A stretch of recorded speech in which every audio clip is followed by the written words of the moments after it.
भाजपची नवी राज्य कार्यकारिणी थोड्याच वेळात जाहीर होणार आहे आणि यामध्ये चंद्रशेखर बावनकुळेंना प्रदेश सरचिटणीस पद मिळण्याची शक्यता आहे। तर दुसरीकडे एकनाथ खडसे, विनोद तावडे, पंकजा मुंडे यांचा कार्यकारिणीत समावेश होणार का यावर प्रश्नचिन्ह अजूनही कायम आहे। या वर्षीच्या सुरुवातीला चंद्रकांत पाटलांची प्रदेशाध्यक्ष म्हणून निवड झाली होती आणि त्यामुळे नियमानुसार नवी कार्यकारिणी घोषित करण्याची गरज होती। आता यामध्ये कोणाची वर्णी लागते आणि कोणाला डच्चू मिळतो हे पाहणं औत्सुक्याचं ठरणार आहे।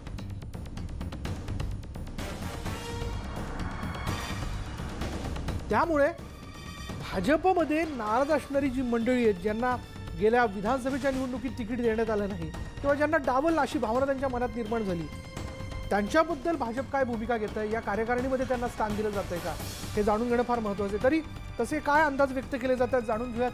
आमचे प्रतिनिधी विवेक कुलकर्णी आपल्या बरोबर आहेत। विवेक, कोण राहणार, कोण येणार किंवा कोण जागच्या जागी बसणार, ही सगळी परिस्थिती सध्या भाजपच्या बाबतीत दिसून येते, पण तरी आजच्या कार्यकारिणीला घेऊन काय चर्चा आहे? विशाल, आपल्याला माहिती आहे की भारतीय जनता पक्षानं नाराज जे लोक आहेत त्यांच्याविषयी विधान परिषदेच्या निवडणुकीच्या वेळेस योग्य तो संदेश देऊ गेला आहे। जाहीरपणे नाराजी करणं, शिस्तीचा भंग करणं खपून घेतलं जाणार नाही, हा कडक संदेश भारतीय जनता पक्षाने विधान परिषदेच्या निवडणुकीच्या निमित्तानं दिला होता। भारतीय जनता पक्षामध्ये प्रदेशाध्यक्ष पदासोबतच प्रदेश सरचिटणीस पद हे महत्त्वाचं मानलं जातं।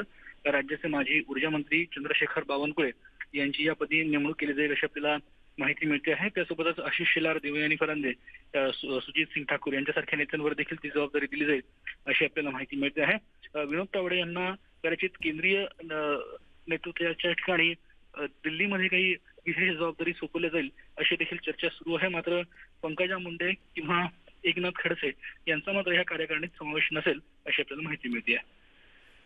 धन्यवाद विवेक या सगळ्या माहितीबद्दल। बघूयात, ही कार्यकारिणी लवकरच जाहीर केली जाईल आणि आपल्याला कळेल की नेमकं यामध्ये कोणाकोणाचा समावेश केला जातोय। यानंतर बघूयात, मुख्यमंत्री उद्धव ठाकरे आणि अजित पवार यांची बैठक पार पडली आहे। आज संध्याकाळी ही बैठक जी आहे, काल संध्याकाळी माफ करा, ही बैठक जी ती पार पडलेली आहे।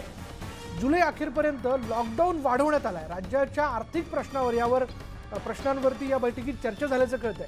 आघाडीतल्या कुरबुरींच्या पार्श्वभूमीवर दोन्ही नेत्यांमध्ये या बैठकीत चर्चा झाल्याची माहिती आहे। लॉकडाऊन वाढवण्याबाबत पवारांनी फोनवरून संपर्क साधला होता आणि त्यानंतर अजित पवार आणि मुख्यमंत्र्यांमध्ये बैठक पार पडली। त्यात मुंबईलगतच्या भागांमध्ये लॉकडाऊन वाढवलेला असला तरी राज्याच्या अन्य भागांबाबत पुढे कोणते निर्णय घ्यायचे यावर चर्चा झाल्याची माहिती मिळते।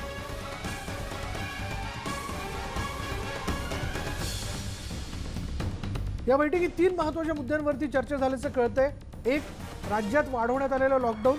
नंबर 2, इतर भागांमध्ये देखील, इतर जिल्ह्यांमध्ये जो लॉकडाऊन आहे त्याबद्दल काय निर्णय नेमका घ्यावा। आणि तिसरं की सध्या राज्यात असलेल्या सरकारमध्ये काही पक्षांमध्येच कुरबुरी असल्याचं कळतंय, तक्रारी आहेत, काही काय नाराजी आहे, या विषयाला घेऊन देखील चर्चा झाली असावी असं कळतंय।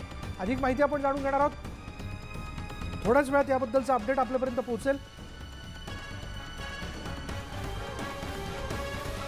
आणि यानंतर या बुलेटिनमध्ये वेळ झाली का ब्रेकची, ब्रेक घेऊयात। पहा फक्त न्यूज 18 लोकमत।